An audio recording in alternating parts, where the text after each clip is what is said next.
Let me turn that off.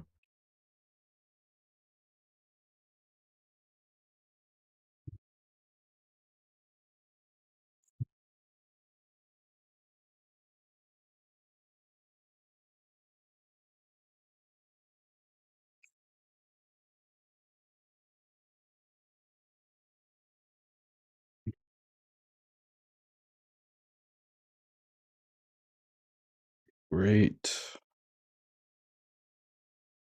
Mm,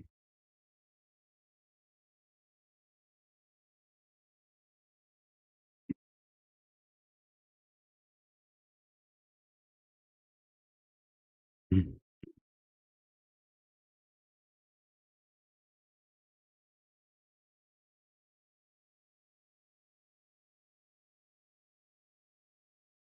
just remove this. Yeah. Hi. Hey there, Matt. Just 1 second, getting everything all situated. How's it going over there? I'm fine, thanks. How are Yes, you? sir. I'm doing well. Thank you for asking. Now, do you guys have snow happening over there out in Sweden? W- We had a little. We still have very little. It's disappeared in the past few days. It's I'm in the south of Sweden. They have a lot more in the north. Okay.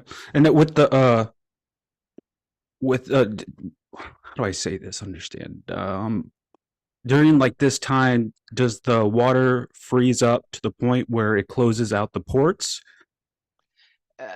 Not in the south normally. It did when I was sometimes when I was a kid, but nowadays it's usually not a problem. In the In the north, it does. In the Baltic Sea, Mhm, they have icebreakers and well, icebreakers to keep shipping running. But here in the south, we usually don't have a problem. Usually down here, we have a couple of degrees plus mhm, Celsius, even throughout the winter. mhm. Sometimes it gets down to maybe -10 or something like that, and we get some snow. But when I was a kid, we used to have snow all the time from end of November until Oh, early April. But wow. those days are gone. Well, I do appreciate you sharing that with me and for our audience. Could you provide everybody with a snapshot of your specialty and what you're trying to achieve? Yes, I've I'm a business consultant since 33 years, and um, I've for the past 18 years, I've studied the amount of resources that will be needed to change transport systems to electric vehicles. And I've Mhm, realized that a lot more resources in terms of electricity and investments will be needed to do this than decision makers have done. And as you probably know, um, air regulators in California have decided to ban the sales of new gasoline cars from 2035, and the same decision has been made by the EU and the UK government.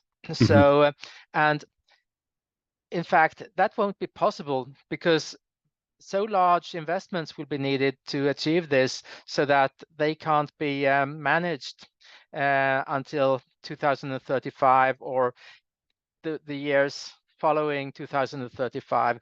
Just as an example, um, to change all the transportation systems, cars, buses, trucks mhm, in the US to electric vehicles, you would have to double power generation. mhm, And currently in the US, you have power generation amounting to 4,000 terawatt hours, and that's the uh, annual generation of 350 nuclear reactors or 1.2 million wind turbines.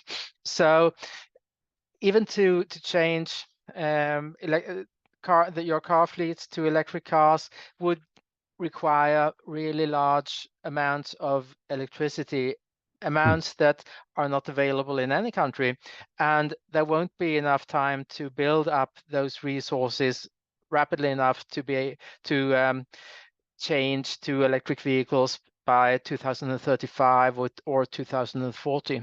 Okay, And that's what really that's yeah, really specific. I want to just summarize this for our audience can understand. So we're looking at the transition of fossil fuels to green energy, and now taking that into account from a climate change, from a geopolitical perspective. Now we're trying to essentially get a strategy involved on approaching this issue that's about to that I mean, there's a lot of issues within this issue. One, I mean, the fact of trying to go down this rabbit hole to create these electric vehicles, this transition to uh, green, essentially, that's going to emit a lot more burning of fossil fuels to actually create the batteries needed, to create the infrastructure needed. And the most important thing we got to understand is we all have to be on the same page. Is that it so far? That I have a grasp on that? yes, and definitely.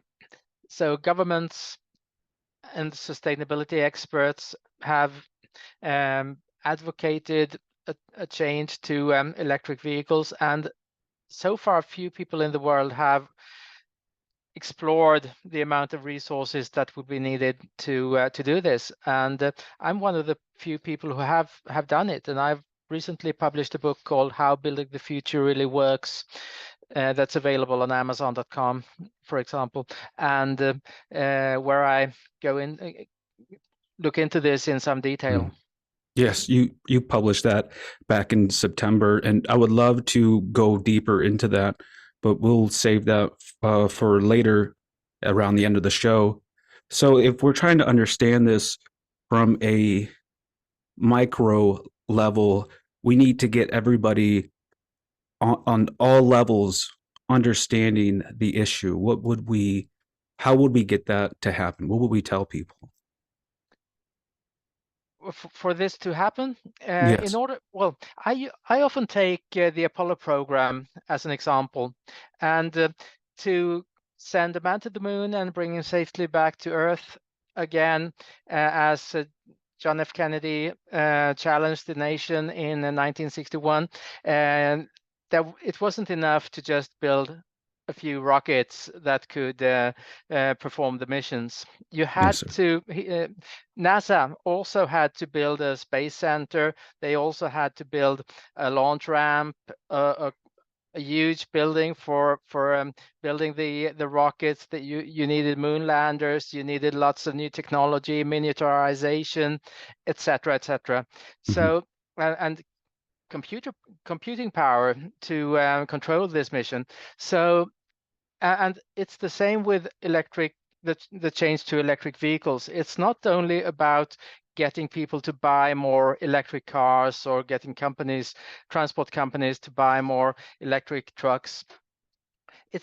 You also need the entire systems for power production, for power grids. You need charging infrastructure, and you Mhm. need to build these things in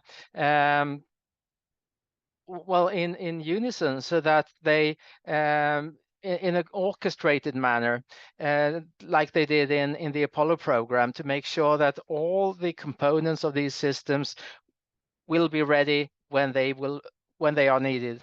So and Wait, if not so, if we're only looking at this on a commercial level, now, if we're building these batteries, are we looking at the ability to remake the batteries that's already built? Because when we're talking about disposing of these batteries, I know it's not good for the environment, and that's where we have to look at going green. But I mean, mining for the the necessary things that we need to create lithium ion cells. What exactly, like, let's just look at that part and keep climbing the ladder as we go. yes, absolutely. Lithium ion is a an essential component of this. And at the moment, there is no system in place for the recycling of lithium-ion batteries, at least not for a large-scale recycling. But for the moment, there are not either too many lithium-ion car batteries available that needs to be recycled, because most of the cars that are in use today have not been used for more than 10, 12 years. Yes. So they're not used up.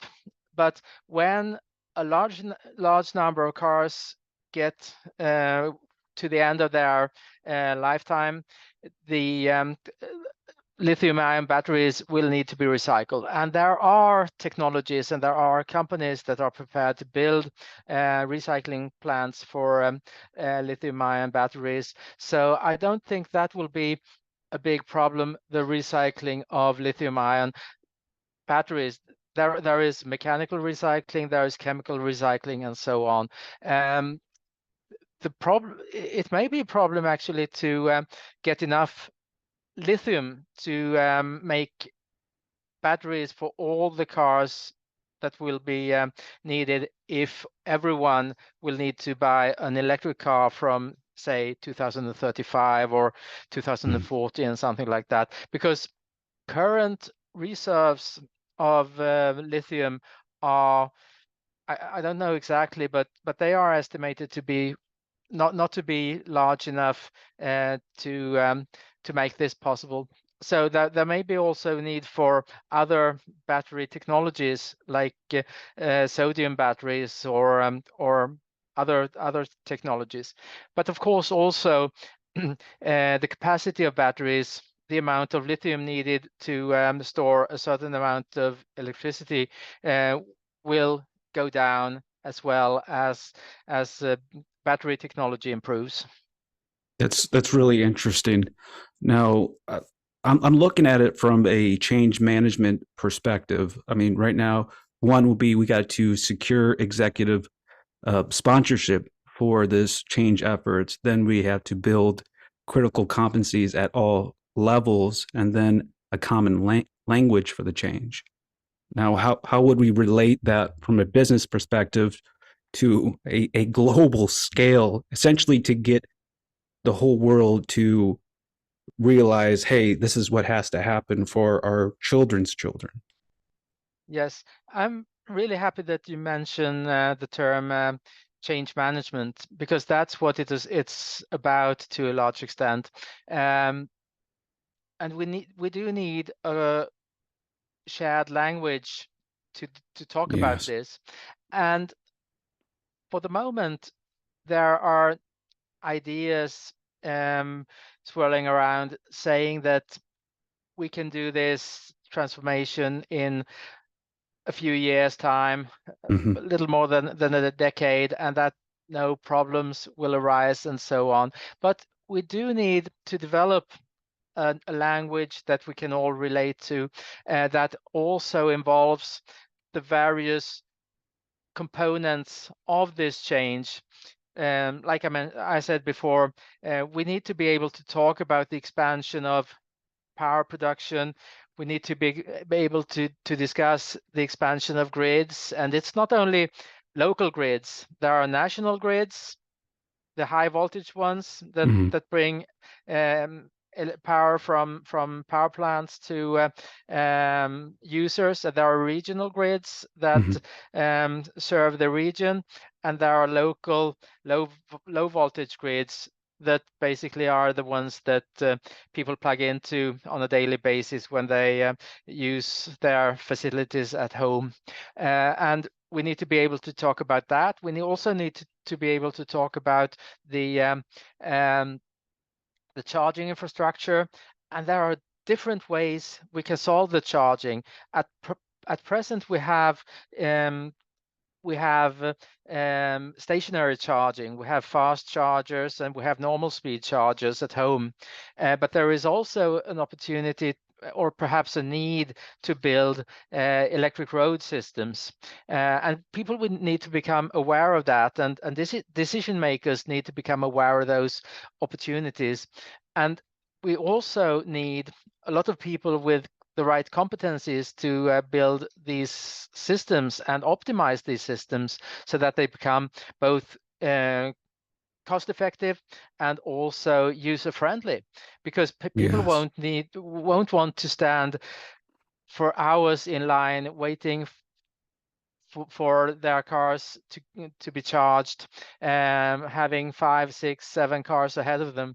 And when we need to charge, we want a charger to be ready for us, and we need to know that we can go there, charge, and go back, and continue our journey. So a lot of things need to be in place, and we need to build a language by which we can discuss this, and come up with different solutions and projects, basically, that we can start to develop these resources. This is beautiful because there's a lot we can unpack here. Now we're covering electric mobility. This represents the concept of using electric powertrain technology, in-vehicle information, and communication technologies, connected infrastructures to enable electric propulsion of vehicles and fleets. Now, me used to work at myself. I used to work at Amazon. They were just transitioning from gasoline to an all electric fleet. And now I'm seeing that happen in real time in the local warehouse that's near me out in St. Peters, Missouri. So we have companies that are starting to make the change. However, there's still people that are lagging. I think they call them like laggards when you're trying to get the entire society to make this jump on a technological advancement. Now, for this, there's so much more that we need to unpack. I mean, is electricity cheaper than gas? I mean, is the efficiency of the vehicle better than gasoline? And then to make then we got to look at the debt that's going to be caused from making this change, and then the type of leadership, like who's going to be able to handle this giant transformation in a new way of living. Absolutely, I agree. Well, there are differences between countries, and I'm not sure whether in the US, whether charging, going with electric vehicles will be less expensive than going using gasoline, because you have low gasoline prices in the US, which we don't have here in Europe.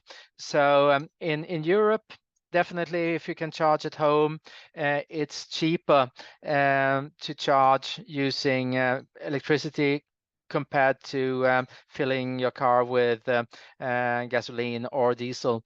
But it's really there will really be a big change, because electric cars and electric trucks and buses are much more expensive at present than gasoline or cars or diesel trucks and buses. Mm-hmm. So it's not only about the cost of the fuel, it's also a matter of whether people will be able to afford the higher cost of vehicles. And yes, we can't be certain that the price of vehicles will go down very rapidly, so that everyone will be able to afford an electric car in 10 years or 15 years.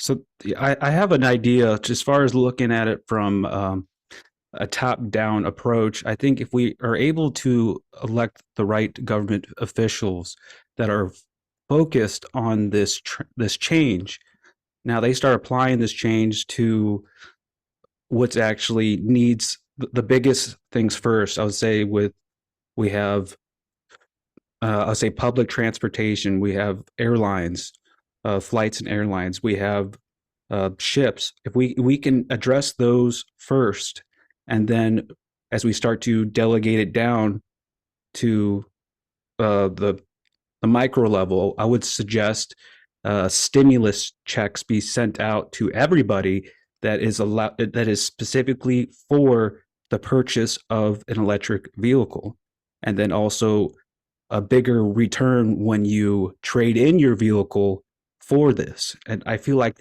that's a good way to get things moving. Yes, it would be a way to get things moving, absolutely. And here in Europe, many governments have offer subsidies for purchases of electric vehicles. Most governments actually well, maybe not most, but the more the wealthier countries, I'd say, Mhm. it's offer subsidies or have offered subsidies for electric vehicle purchases. What I'd say is that we need to build competence about this Yes. in the way that NASA did in the Apollo program. It's not enough for different experts or um, political parties, university professors, and research teams to come up with ideas and launch them into the media and so on. There needs to be a body of knowledge that's going to be built around this issue that covers the different aspects. Like I mentioned NASA, and they built knowledge about the entire range of the technologies of Mhm. needed in the Apollo program. So we need agencies, government agencies, that build competence in the different areas and to understand charging, power generation in relation to electric vehicles, charging infrastructure, and how these systems will have to be built in order to become cost effective. So and that's something that's been done in the United States over and Mhm. over again in technology development processes for Mhm. computers. I mean, the government or various branches of the government developed computers for the military forces Yes. to calculate artillery trajectories Yes. and other things that they used the early generations of computers for. The ARPA developed the ARPANET, and government agencies have also developed aviation technologies and so Mhm. on. And they've built competence in areas like what are the key development steps that need to be taken? What are the key technologies we need? And what are the bottlenecks currently that we need to remove in order to facilitate taking another step along this process? So the same type of thinking needs to be applied in the development here of electromobility. There needs to be a government agency or a couple of government agencies Mm, perhaps that yes. take responsibility for different, or get responsibility from the president or from the government for different areas of this development. Because changing in those examples, there was, except for the Apollo program, there wasn't a time pressure. There wasn't a time pressure to develop computers by a certain time or by a certain year, or the ARPANET by a certain time or a certain year, or aviation technologies at a certain speed. But in this case, there is an ambition to drive the development of electromobility forward so that large systems can be implemented within the next couple of next few one or two decades. So we need to build that competence and understand how can we do that, and we couldn't do that without collecting competencies that are necessary in the same room basically, or in the same building, and get them to get together and solve these critical issues. So I love that you utilize the military, and that helped me a lot grasp this on a much deeper scale. Now we're looking at building these critical competencies at all levels. Now all levels are federal and state level governments now have electing these officials in charge to be accountable to disseminate that information. That's going to be one challenge already. But then it comes to establishing another organization or government infrastructure that holds not only the elected officials, but the companies that are trying to pioneer this technological advancement in line as we continue to grow and make this change so we can meet at the finish line to have this beautiful transformation of what we're going after, which will be electric mobility. Yes, I agree. It's there is a need to build teams with competencies, and build entire agencies, government agencies, consisting of people with complementary competencies that make up the entire body of knowledge that will be needed to achieve this. Mm-hmm. I mean, if we try to understand the common language for change, like if you ask some random person what's the difference between global warming and climate change, I mean, would they know the difference? Well, I'm not sure. No, global warming, I think, is an example of climate change. It's global climate change is the broader concept. Could involve different types of changes, but global warming is the type of change that is going on right now when we experience an increasing temperature on the planet.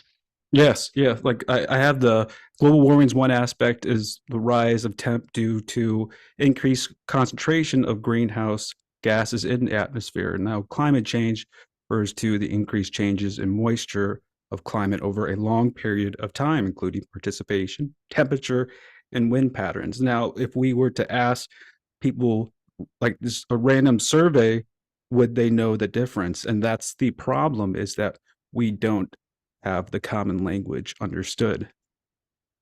I agree. Yes.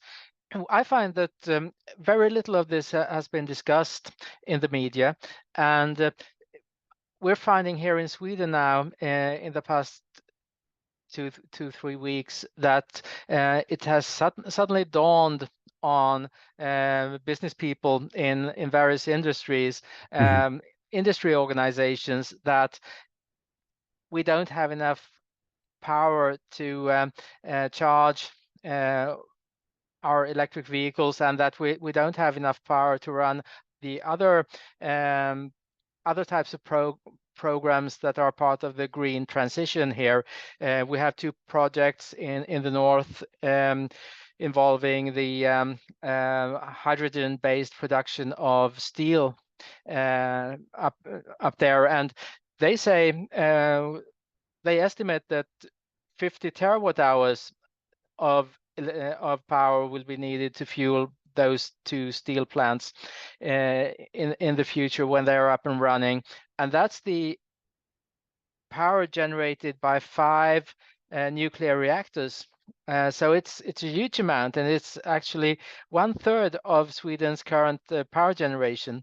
So, and we had an industry organization that went public last week, saying that the government needs to take responsibility for the expansion of power generation into the future, because there is a risk that 800,000 people will get unemployed if we don't manage this green transition. And 800,000 wouldn't be a lot it would be a lot actually in the Mm-hmm. US as well, but with a population of only 10 million in Sweden, 800,000 is mind-blowing. Yes. And that's 800,000 families that are going to be going hungry. And now, what is the government going to do about that when they could have already have started to make the transition? I mean, if we're looking at this, it feels like it's almost impossible to incorporate this change from a already developed uh, country that has met their limits to have to make this drastic change. I can see it. It's a lot more easier and simple to to grasp if we were to look at developing countries and push this change onto them, which we can see in real time what the effects are and how it's going to impact us in the future and go from there. Yes, it's difficult enough, I'd say, to for developed countries to afford to do this change over a short period of time. But for developing countries, it will not be possible to make the necessary investments. We have here in Europe,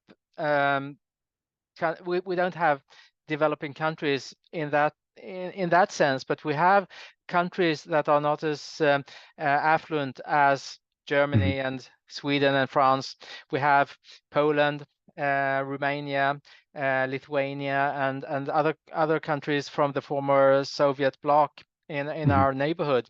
And these countries will find it very difficult to invest in the expansion of power production and so on to afford to implement electromobility on a large scale. And even though they, to a relatively large extent, import used cars from other countries in Europe, they will still there is still a market for electric cars. And Poland, for example, in Poland, utilities estimate that only 10% of all cars could be charged with based on the existing power grid capacity. So huge investments will be needed in these countries as well, that have even less developed infrastructure than the the countries of the western parts of Europe have. Yeah, that's really interesting, and it just came to me as far as with all the gasoline engine vehicles that we're trying to get rid of, essentially, like that would create a lot of jobs as far as stripping them down and mining for the parts that's needed to create electric vehicles and the inputs required to make this possible. And then what do you do with the scrap? I mean, recycling would have to be key. Like, Definitely, yes. I'd say there will be a lot of jobs created in mining and lithium ion production and so on, but there will also be a huge number of jobs created in infrastructure areas to expand power grids, charging infrastructure. I mean, and power generation, basically, because just think of it, if everyone in New York or Chicago, LA, or wherever, you can take your own town mhm. where you live. If everyone is going to have a charger at home where they can charge their electric car, I mean, you'll need 285 million chargers in the US to charge your 285 million cars. Maybe some households can do with one, and they have 2 or 3 cars, but you need a huge amount of chargers, maybe 150 million or something like that. Um, and you would also need a large number of public chargers out in cities, along motorways, and so on.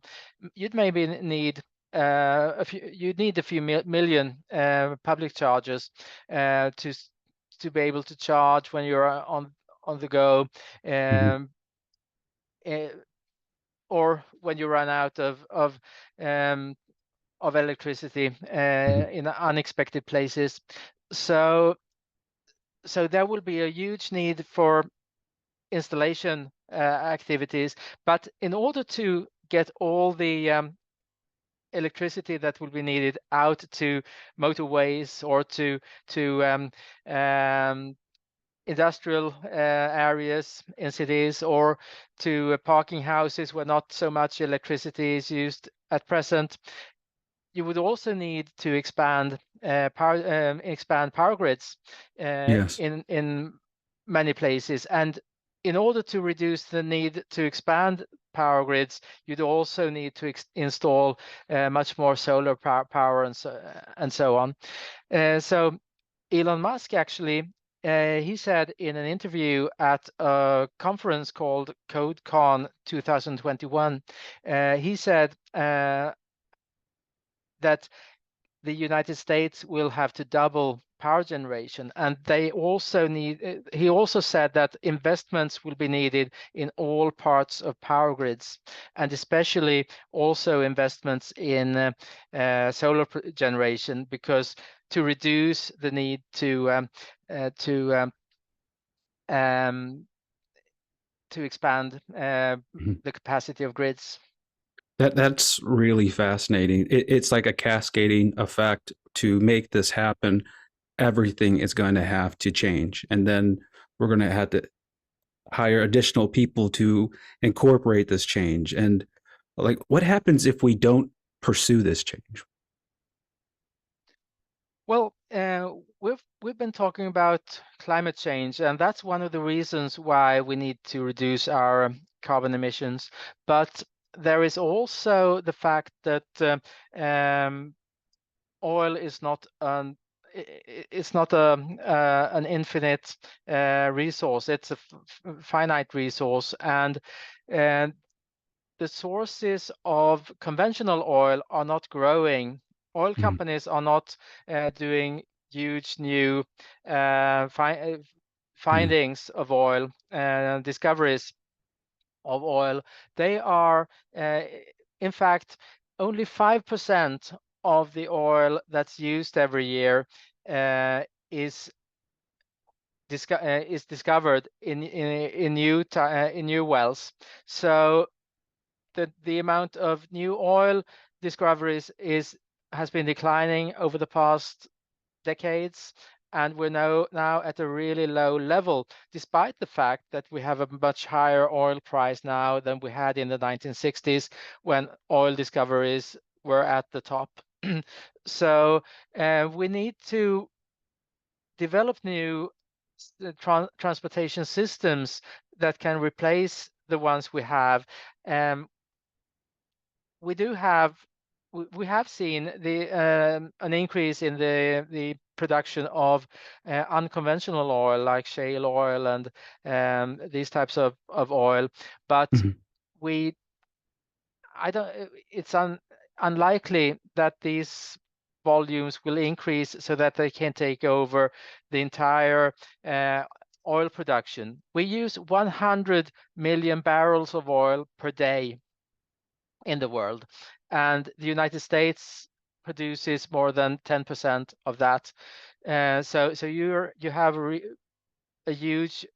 huge resources of oil, as we all know, but they won't last forever, and we won't we don't know exactly when we'll reach the peak, and when the volumes will start to decline, but Mhm. they will, and it will, as we have discussed, it will take decades to build new systems. So we need to start to build those systems now, and to have them ready in a decade or 2 decades, when oil production may start to decline. So I kind of look at the government as like some ADHD kid just waiting to the very last minute to do his assignments. And like, because we feel like we work better under pressure, but then that's how we fuck shit up and create long-term problems that we're still paying for to this day. This happened years back then. Now, you mentioned the 5%. Is that from like globally ingress in, import and export? You referring to that? No, it's the 5% is the new discoveries. So if we use 100 million barrels a day, that's 34 billion barrels a year. And so we use 34 billion barrels a year, and new discoveries amount to approximately 5% of that amount every year. So that's about 7 billion barrels a year. No, sorry, I'm it's just 0.7 billion barrels a year in new discoveries. Mhm. So if you were to walk up to the Exxon Mobil CEO, I don't remember what his name is, and just say, "Hey, what you're doing right now is not going to help our company or help our livelihood in the future if we're going towards green." Like like what would you tell them to try to change his mind or to change his approach to help us get on the same page? Well, I think everyone, as we're all on this small planet and we're in it together, as we may say, we all need to join forces to find out what the future will be like. And the oil companies have a huge and very important piece of this puzzle in that they know more about oil Yes. production than anyone else, and they should they know how far they or they have an idea at least about of how far we can drive the expansion of oil production and how when it's likely to that oil production will reach its peak and so on. So I'd say that oil companies need to contribute to our understanding of that, but also we find here that we don't have oil production in Sweden. We have oil distribution and oil refineries. Mhm. And these companies are investing now heavily in electric vehicle charging systems and other types of technologies to support the transition to electric vehicles. And that's also an indicator, I think, that they understand that this needs to be done and that they need to take a part. And if they don't contribute, they will lose their market and they won't. They need to grow a new market and compete in the electric vehicle charging environment. Well, I mean, that makes sense. I mean, with investors, they have to have a diverse portfolio in case Mobile One. Oh, it's Darren Woods, by the way, is the so I had to look that up there. It, Ah, if uh, if that goes south, then they aren't completely out, and they have electric technologies to fall back on. But I'm trying to look at it as if are we trying to view oil as the money? Because if you we're trying to follow the money, that would lead us to the goal that we're trying to accomplish. And not only this, but we're also trying to switch over to a digital currency simultaneously. Like hmm. that on top of going from everything will be digital. I mean, digital and then electric. That is going to set us apart. I'm just curious how many generations is it going to take for this to occur and not experience any setbacks? Yeah, that's a really interesting question. The ambition to change very fast is perhaps not really realistic. We know that computer development took off, or it started after the Second World War in 1946, but it also built on knowledge that had been developed previously with the punch card machines and so on, and resources, not to mention for the development and production of punch card machines at IBM and other companies. Mhm. So there was already some type of basic knowledge about this, and it had been incubating in various ways. But the development of computers started in 1946 or thereabouts, and then it continued, and it wasn't until the early 21st century that computers started to contribute to economic growth. As the Nobel Prize winner Robert Solow said in the 1990s, I think, that computers can be seen everywhere in society except in the economic growth projections.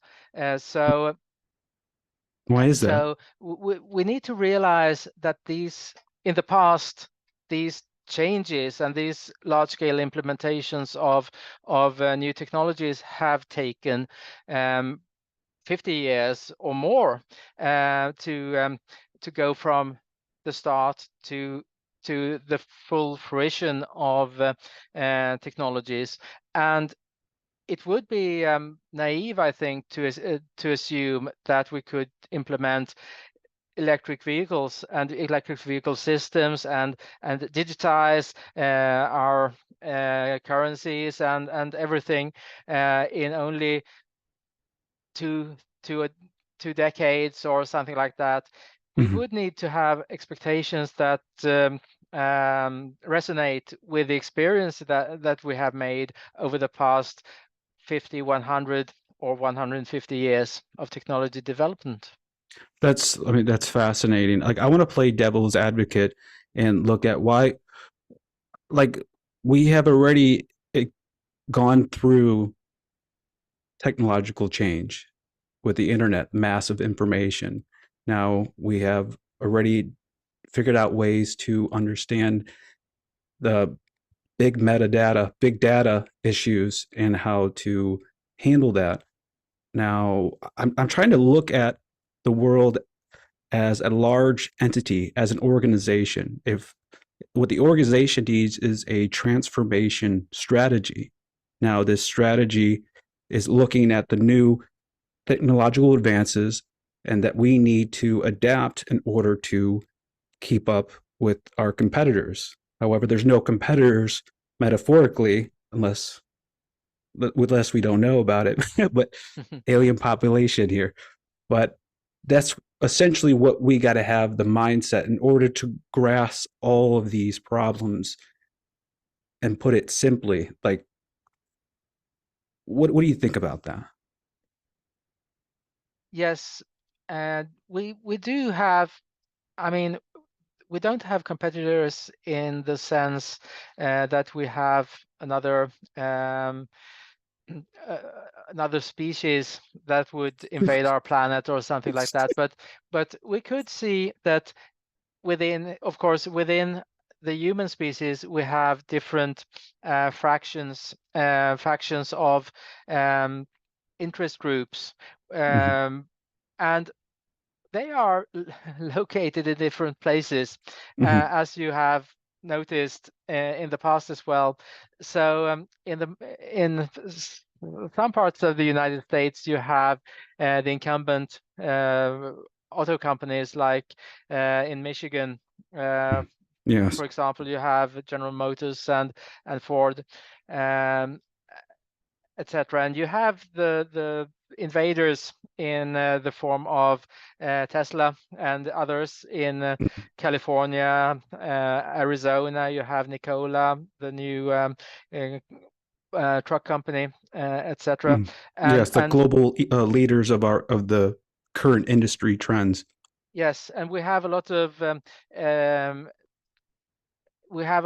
um, electric vehicle companies in China as well, but the incumbents in this industry have lagged behind in the early phases of this development, and we must be aware that these new companies may take over large shares of the market for cars, trucks, buses, and that would not it wouldn't mean that we get an invasion from aliens, but it would mean that the that the geography of these of these industries change from Michigan to California and other Hmm. places where you have the new electric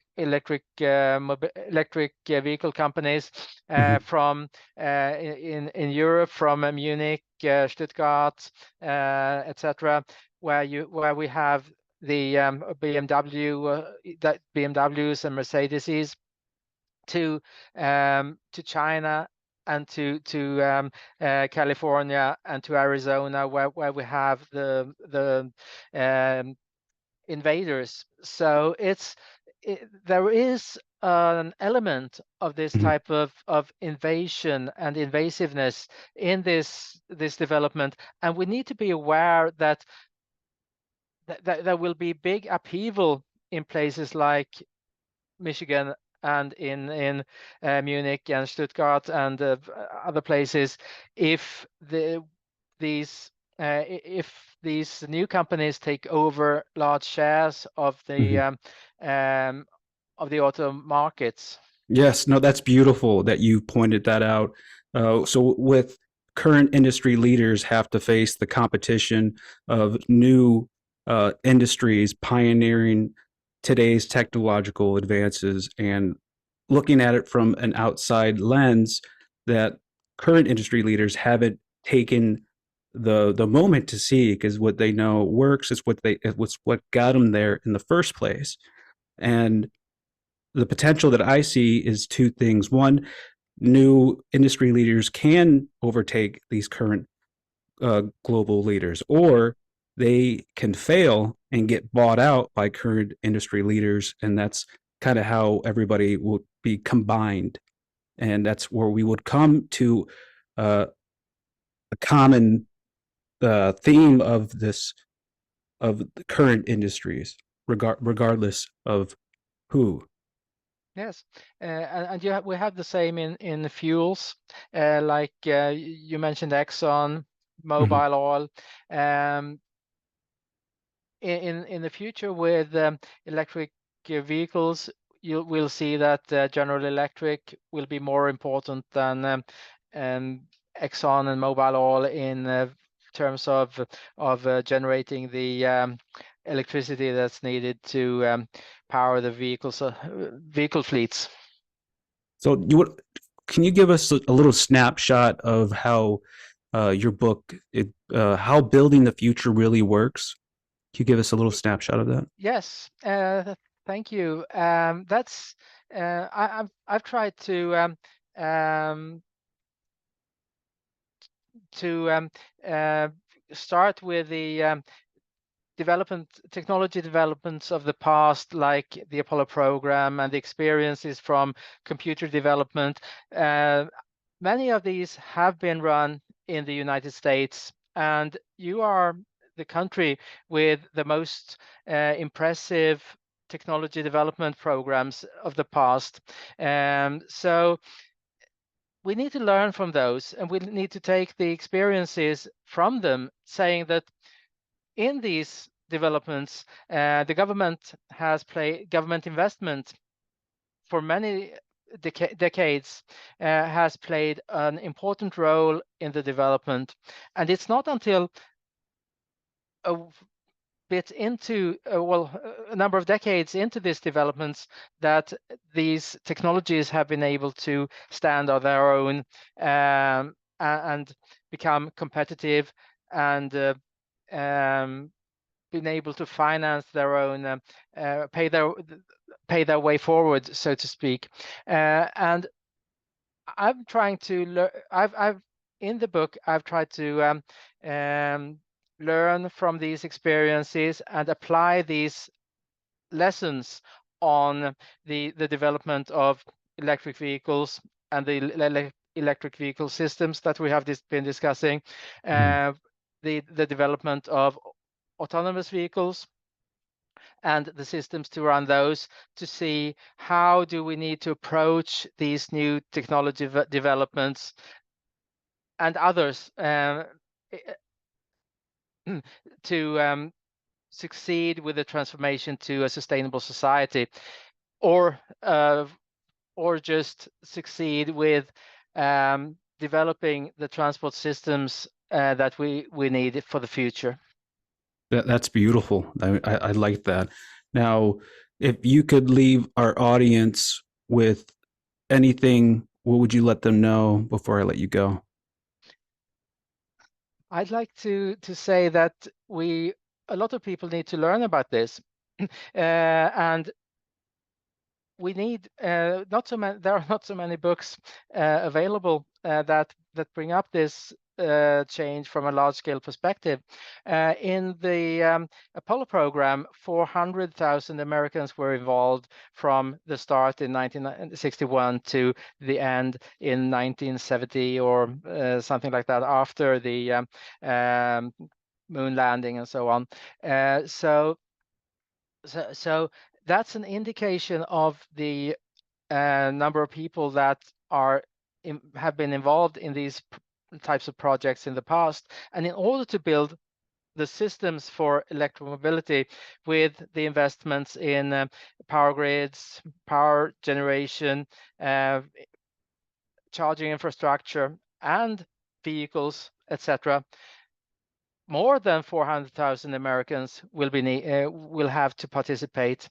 So I believe it's about time for more people to start to take in this information and start to discuss these different aspects and opportunities that we see and the different technologies. Will we need electric road systems to charge on the go, or can we rely on stationary charging in fast chargers or normal speed chargers entirely? Will we need technologies for what type of technologies will we need for reinforcing power grids? Will we need to digitize power grids, or can we leave them analog to a large extent as they are now, and so on? There are so many different alternatives, and these issues will not solve themselves. People are needed that work with them and that outline the different development paths, and to help us select the most cost-effective, the most user-friendly systems that we can develop into the future.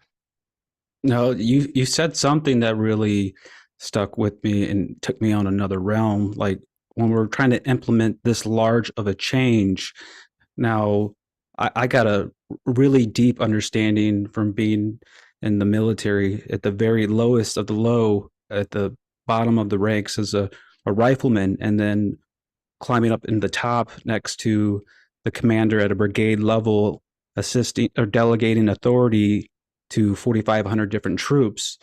Now, having to illustrate the commander's intent towards the mission, and then if the mission changes within moments, you have to give everybody that information to reassess and go towards the new objective.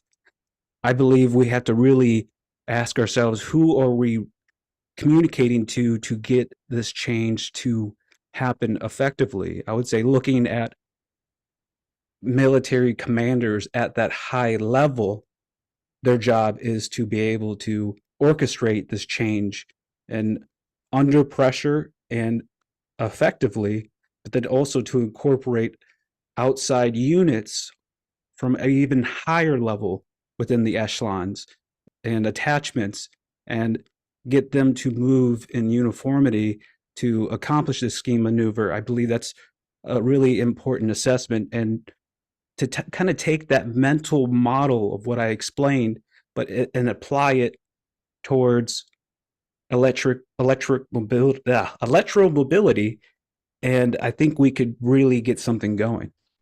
Absolutely, I totally agree. We need to compare and approach this change based on references that we already know about. And Yes. we can see similarities between how we need to lead this change to how the military operates and how the military refocuses or realigns forces in battle, or we can see similarities to how companies organize and how build strategies for the future. We can learn from Clausewitz, the military strategist from Prussia in the 19th century, etc.